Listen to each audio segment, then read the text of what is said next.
Hey everyone, I'm Tim Foote, CEO of Slingshot Group, where we partner with churches and ministries to find and coach great leaders and build remarkable teams and healthy culture. And today we want to talk about something many of us in the ministry space are needing to focus on, and that is retaining great leaders on our teams. You see, every ministry faces a steep challenge when it comes to retaining their best people, because you'll always find another organization willing to offer better pay or a sunnier zip code. What can you do to make sure you keep your leaders instead of losing them to another ministry? It's by building a healthy, compelling culture that makes leaders want to stay. So today I'm joined by Todd Clark, Senior Associate in Slingshot's lead pastor, staffing and coaching division. Todd has not only served in leadership at some of the largest churches in the country, but he's also planted a church, so churches of several hundred to tens of thousands. He's led the charge in building healthy, compelling culture, not to mention working with hundreds of leaders and teams and boards through his work with Slingshot, advising on matters of culture. So let's talk about it. Todd, you can define culture in so many different ways. How do we do that for ministries and organizations?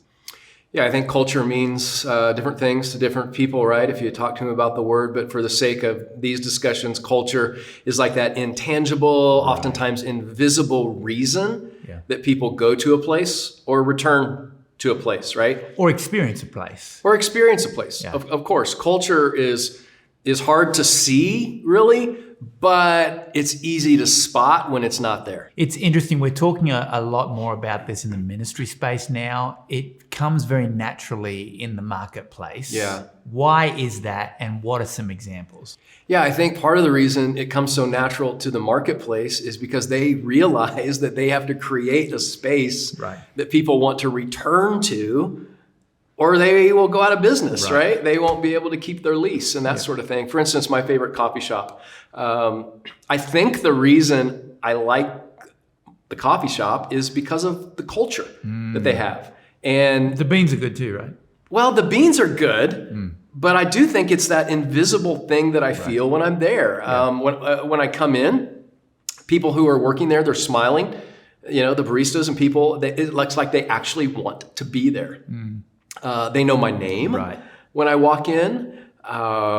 They know my drink, which is actually quite detailed, to get it just right. But they remember that when I sit down, the chairs are comfortable, the temperature is comfortable, the environmental graphics, the people who are there. And I enjoy being there. And I haven't even mentioned the price of the coffee. Right. So your coffee shop has great culture. Why does that matter in churches and ministries? Very simply, culture is what allows churches to retain great team members. Yeah, it's interesting. I remember back early in my ministry journey and ministry life when we were bootstrapping ministry in Australia.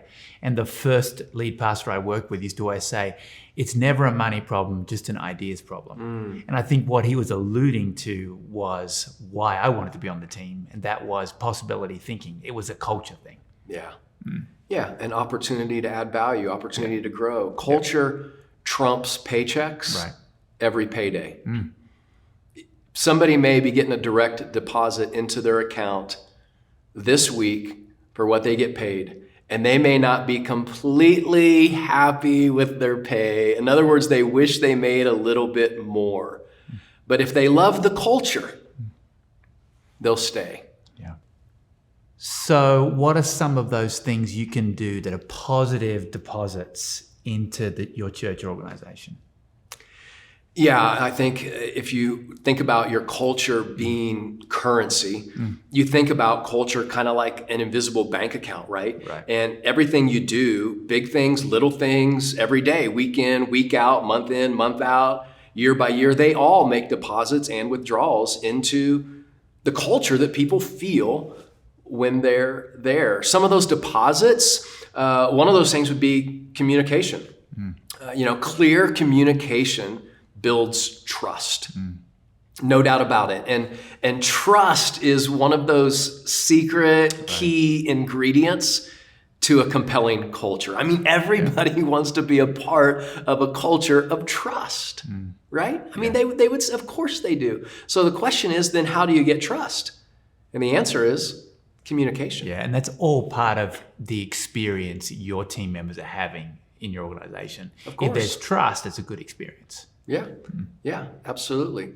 The best idea wins is another little deposit you can make into your culture, realizing that anybody in the organization, whether they've been on the team for 6 months or whether they've been on the team for 6 years, they have a chance to add influence, to add value into the company. So anybody's idea can be used and valued on the team. The best idea wins. It's not just those who have tenured, seasons on the team, but it's anybody can piggyback. That will also reveal up and coming leaders. And part of healthy culture is developing the leaders of tomorrow. I would say a lot of times we probably do not ever see the full potential of a young leader because we never give them time to build into and settle into our culture. What about championing each other? Yeah, being each other's biggest fan, of course, is part of a healthy culture. If I know that you're my biggest fan, both publicly and privately, I have a confidence from that. And I bring my best to the team, which, gives incredible octane to the culture. And your leaders want to live up to what they believe you believe in them. Absolutely. So remember, culture is currency. So often we get consumed by the people we're serving and forget those we're serving with, and how to make your team a team they want to stay a part of for a long time. So today, focus on building the culture you will feel tomorrow. And in all things, stay curious and reach for the remarkable.